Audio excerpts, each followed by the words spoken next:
Pendant des années, Vladimir Poutine a utilisé Kaliningrad pour menacer les pays baltes de l'OTAN.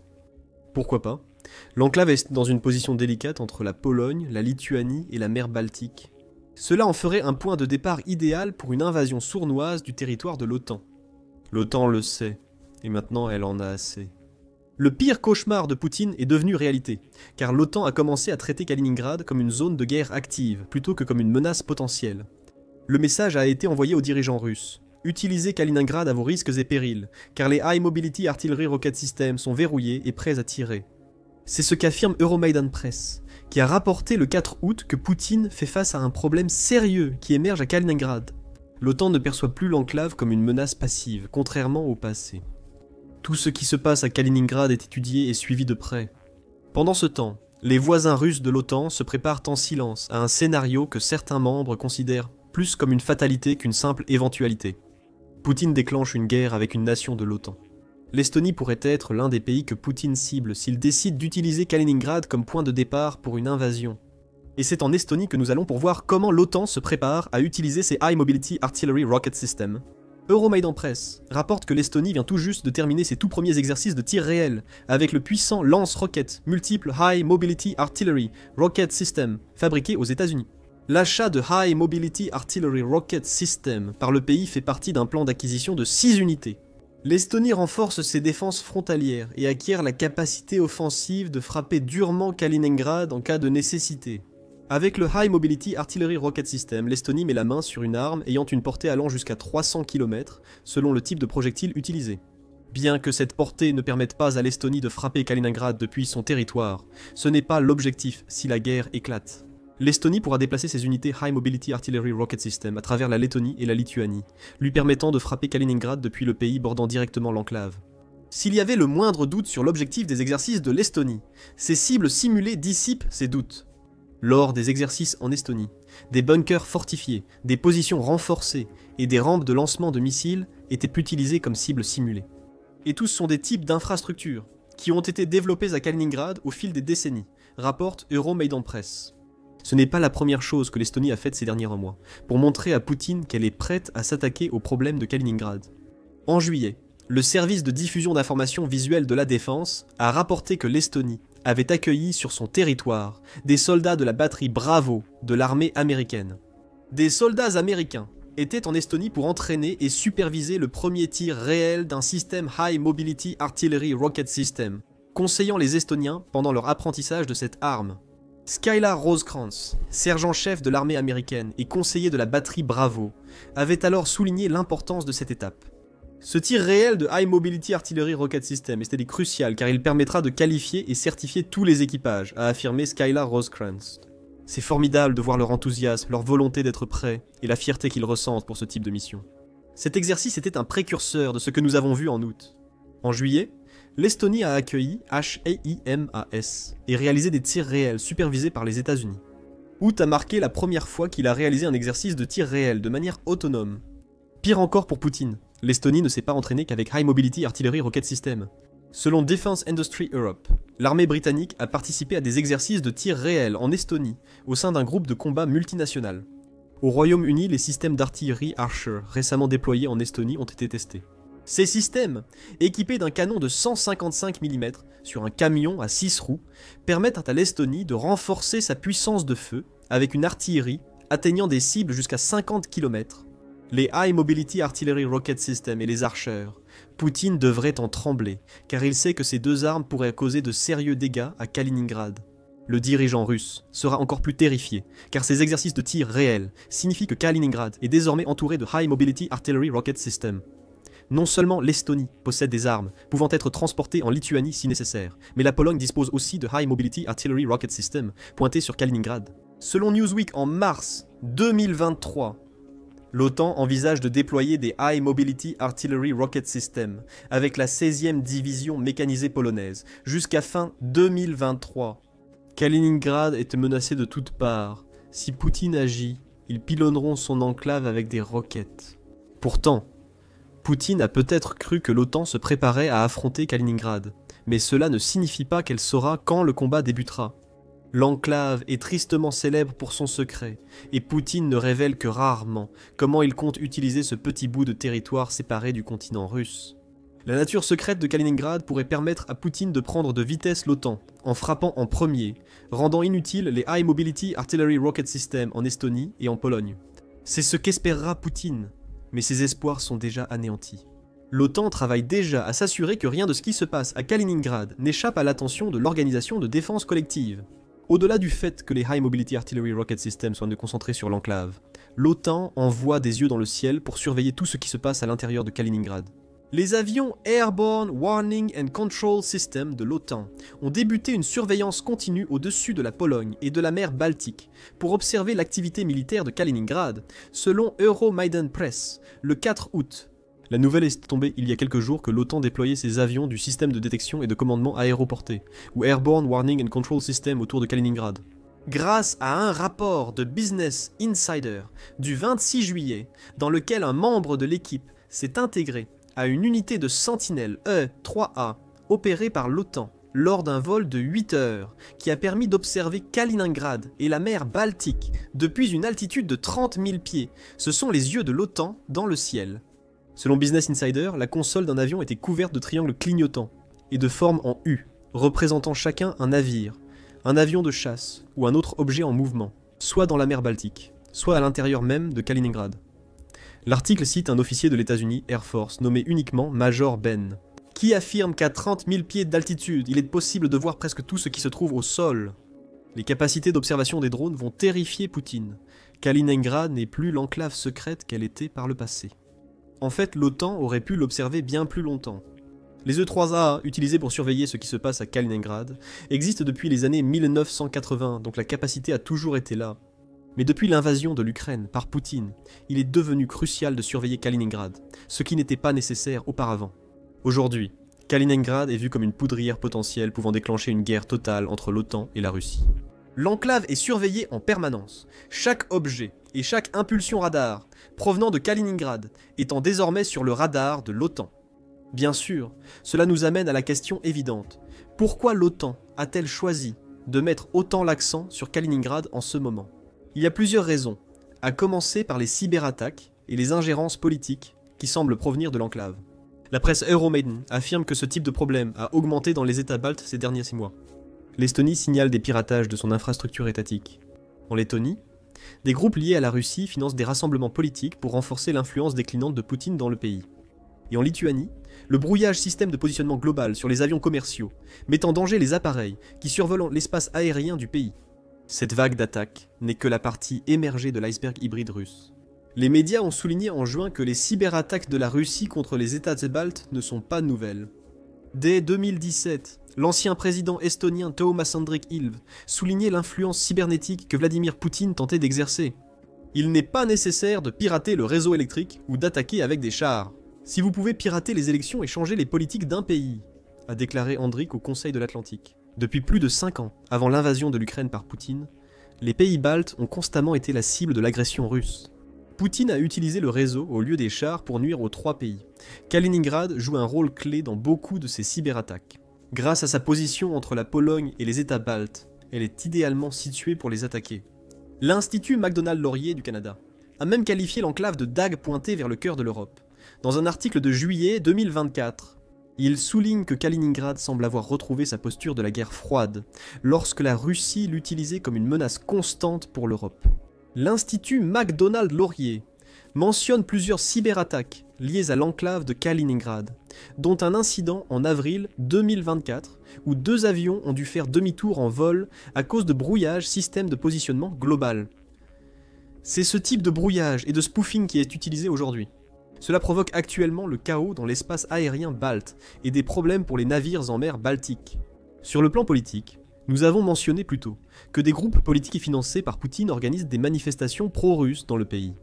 Il y a de fortes chances que les fonds nécessaires parviennent à ces groupes via Kaliningrad. La Lituanie n'est pas non plus à l'abri des manœuvres politiques de Poutine. En mars 2024, LRT a rapporté qu'un train reliant Moscou à Kaliningrad avait été arrêté parce qu'il était chargé d'inscriptions non autorisées, qui semblaient être destinées à susciter un sentiment pro-russe. L'une de ces inscriptions disait « Vilnius, une ville russe, Nous disons inscription. C'était plutôt un graffiti grossier sur le côté du train. Mais même de telles actions apparemment insignifiantes font toutes partie d'un grand plan russe, visant à attiser le sentiment pro-russe, tout en déstabilisant les nations baltes. Tout cela fait partie de la guerre hybride, de ses formes les plus avancées technologiquement à ses plus basiques, et Kaliningrad en est le centre. Ce ne sont pas des provocations isolées, écrit Euromaidan Press. Elles reflètent les signes avant-coureurs qui ont précédé les invasions de la Géorgie par la Russie en 2008 et de l'Ukraine en 2014 et en 2022. Le schéma est familier et son nœud central est Kaliningrad. Presque chaque incident de brouillage de signaux, incursion radar ou reconnaissance par drone dans la région remonte à l'enclave russe. Ce qui en fait le catalyseur de toute nouvelle escalade, une escalade que l'OTAN veut anticiper avec ses avions espions, et le déploiement de ses High Mobility Artillery Rocket Systems. Mais ce ne sont pas seulement les cyberattaques et les jeux politiques qui font de Kaliningrad un tel problème pour l'OTAN. L'enclave représente également une menace bien plus directe, grâce à son histoire d'utilisation par la Russie, comme une sorte d'immense entrepôt pour certaines des armes et des soldats les plus dangereux du pays. Vladimir Poutine a donné de nombreuses raisons à l'OTAN de se méfier de Kaliningrad depuis le début de son invasion de l'Ukraine. En août 2022, Al Jazeera a rapporté que l'armée russe avait transféré une partie de ses avions de guerre, dont un trio de chasseurs Mikoyan Gourevitch, 31, à Kaliningrad. Cela ne serait pas trop inquiétant. L'OTAN a assez de puissance aérienne pour contrer ses avions de chasse. Cependant, l'annonce de la Russie qu'elle avait équipé ses avions de chasse du nouveau missile hypersonique Kinzhal était bien plus inquiétante. Ces missiles atteindraient des vitesses allant jusqu'à 10 fois la vitesse du son et auraient une portée de 2000 km, menaçant ainsi les États baltes, la Pologne et une grande partie de l'Europe. En juin 2024, la Russie recommençait. C'est du moins ce qu'affirmait Radoslav Sikorski, ancien ministre polonais des Affaires étrangères et actuel vice-premier ministre. Le Kiev Independent rapporte que lors de la conférence sur la reconstruction de l'Ukraine à Berlin, Sikorski a affirmé que la Russie pourrait stocker jusqu'à 100 ogives nucléaires à Kaliningrad, ce qui signifie qu'une attaque contre l'Union européenne est tout à fait probable. Cela pouvait sembler alarmiste, mais souligne à nouveau que Kaliningrad est bien plus qu'une simple enclave russe. Cette menace pourrait se transformer en une forteresse russe. Le CNA note qu'au-delà des missiles hypersoniques, des avions et des armes nucléaires, Kaliningrad abritait jusqu'à 18 000 soldats russes en 2021. Elle est aussi défendue par 4 bataillons de défense aérienne, S-400, et sert de port à la flotte de la Baltique de 52 navires. Poutine, bien qu'il reste secret sur la manière dont il compte utiliser Kaliningrad à l'avenir, ne cache pas qu'il veut que l'enclave soit une menace pour l'OTAN. Et c'est une menace que beaucoup en Occident reconnaissent. Cela inclut le commandant de l'armée américaine pour l'Europe et l'Afrique, le général Chris Donahue, qui a déclaré en juillet que l'OTAN serait capable de prendre Kaliningrad dans un délai jamais vu auparavant. L'idée ici, c'est que Kaliningrad représente autant une menace militaire directe pour l'OTAN, et surtout pour les États baltes, qu'une menace politique et cybernétique. L'enclave abrite des armes russes, dont le nombre exact, surtout depuis l'invasion de l'Ukraine par Poutine, reste incertain. Mais il est évident que Poutine veut que Kaliningrad soit prêt pour tout ce qu'il pourrait avoir planifié. Les High Mobility Artillery Rocket Systems de l'OTAN et les avions espions sont désormais mobilisés pour aider l'organisation de défense collective à comprendre précisément à quoi elle devra faire face. En cas de bataille, elle pourrait se dérouler autour du corridor de Suwałki. Cette bande de terre de 65 km relie la Pologne et la Lituanie, située entre Kaliningrad et la Biélorussie. L'Institut Lansing affirme que c'est la seule voie terrestre dont disposent les forces de l'OTAN pour atteindre les États baltes, ce qui signifie aussi que c'est un emplacement stratégique clé pour Poutine, s'il veut isoler ces États du reste de l'OTAN. La proximité de Kaliningrad avec le corridor de Suwałki rend presque certain que Poutine utiliserait son enclave pour s'en emparer. Une telle attaque déclencherait l'article 5 de l'OTAN, incitant ses 32 membres à entrer en guerre contre la Russie. Mais plus directement, une attaque de Kaliningrad sur le corridor de Suwałki pourrait nuire à la logistique de l'OTAN dans les pays baltes.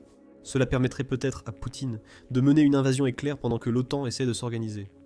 Ce serait le plan de Poutine, et le renforcement militaire à Kaliningrad pourrait bien servir ce plan. Tous ces problèmes se combinent pour transformer Kaliningrad en ce que la presse Euromaidan appelle un nœud de champ de bataille. Selon la presse Euromaidan, Kaliningrad est désormais non seulement une base, mais aussi un nœud de champ de bataille actif. L'Europe repousse désormais l'OTAN selon AWACK.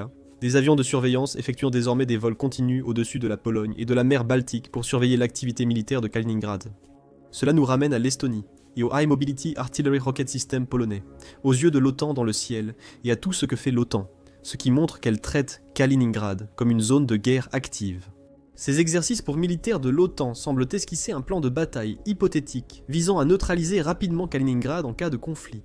Dans une guerre avec la Russie, cela protège les pays baltes et permet à l'OTAN de garder le contrôle du corridor de Suwałki. Le plan débute avec les High Mobility Artillery Rocket System, l'Estonie et la Pologne sachant désormais les manier. Ces High Mobility Artillery Rocket System pourraient être utilisés pour cibler les sites de missiles fixes de Kaliningrad, privant ainsi l'enclave d'une de ses armes principales. Cela empêchera la Russie de frapper les pays baltes et la Pologne avec des missiles tirés depuis le sol, y compris toute arme nucléaire de Kaliningrad. Les missiles hypersoniques que la Russie affirme posséder dans l'enclave posent un problème différent.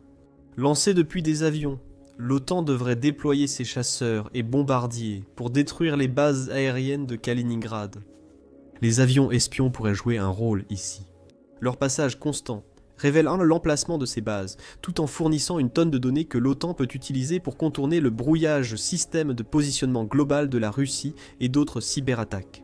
Les forces navales de l'OTAN participeraient au blocus de la mer Baltique, piégeant la flotte russe de la Baltique à l'intérieur et empêchant tout autre navire russe de la rejoindre pour attaquer.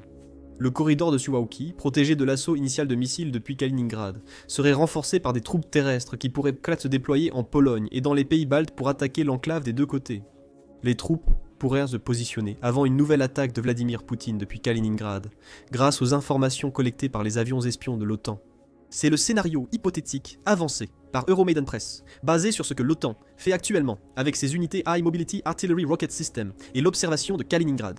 Cette feuille de route potentielle intéressante renforce les commentaires de Donahue sur la probabilité d'une chute rapide de Kaliningrad face à une attaque de l'OTAN, en supposant que l'OTAN prenne l'avantage sur la Russie.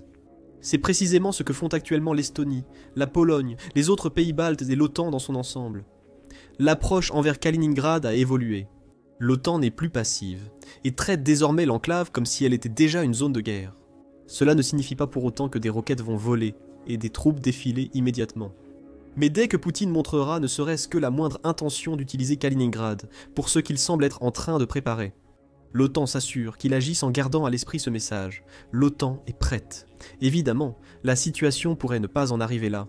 Un post-scriptum intéressant sur l'évolution de l'attitude de l'OTAN envers Kaliningrad provient d'un article de l'Atlantic Council de janvier 2025, écrit plusieurs mois avant le changement de position de l'OTAN sur Kaliningrad. L'article suggérait que l'approche non conventionnelle de Donald Trump pour la paix en Ukraine pourrait être essentielle pour désamorcer le conflit potentiel autour de Kaliningrad. Selon le média, de nombreux soldats précédemment stationnés à Kaliningrad par Vladimir Poutine ont été redéployés en Ukraine lors de l'invasion lancée par Poutine. Les 18 000 mentionnés précédemment pourraient ne plus être présents, ce qui offre un levier potentiel à Donald Trump. Quand, si et comment les troupes russes retourneront à Kaliningrad pourrait être un sujet de négociation avec l'administration Trump. L'Union européenne et l'OTAN, d'une part, et la Russie, d'autre part, selon le Conseil de l'Atlantique. Une partie des négociations de paix pourrait inclure que la Russie accorde l'indépendance à Kaliningrad, en faisant un non-facteur dans toute guerre future Russie-OTAN. Il est vrai que c'est difficile à faire accepter. Poutine n'aura aucun intérêt à démilitariser son précieux enclave. En somme, ce scénario alternatif ne peut se produire que si la Russie perd la guerre en Ukraine, au point de mettre Poutine en position de faiblesse lors des négociations. Ce n'est pas la situation actuelle et, franchement, attendre un avenir où cela pourrait arriver n'est pas suffisant. L'OTAN doit agir sur Kaliningrad maintenant, même si une démilitarisation future est possible. Cela reste une option, l'une des nombreuses que l'OTAN s'est donnée. Maintenant que les High Mobility Artillery Rocket System encerclent Kaliningrad des deux côtés, et que des avions espions survolent l'enclave, l'OTAN surveillera de près chaque geste de Poutine et sera prête à toute éventualité. Peut-on en dire autant de la Russie ? Poutine doit gérer un autre problème, en plus de cette question. Les membres européens de l'OTAN ne sont pas les seuls à en avoir assez de la Russie. Les États-Unis ont atteint leur point de rupture et ont déplacé 2 sous-marins nucléaires en position de frappe. Découvrez-en plus dans notre vidéo et n'oubliez pas de vous abonner à l'émission Militaire pour plus de commentaires sur les derniers développements dans le conflit en cours entre l'OTAN et la Russie. Et merci de nous avoir regardés.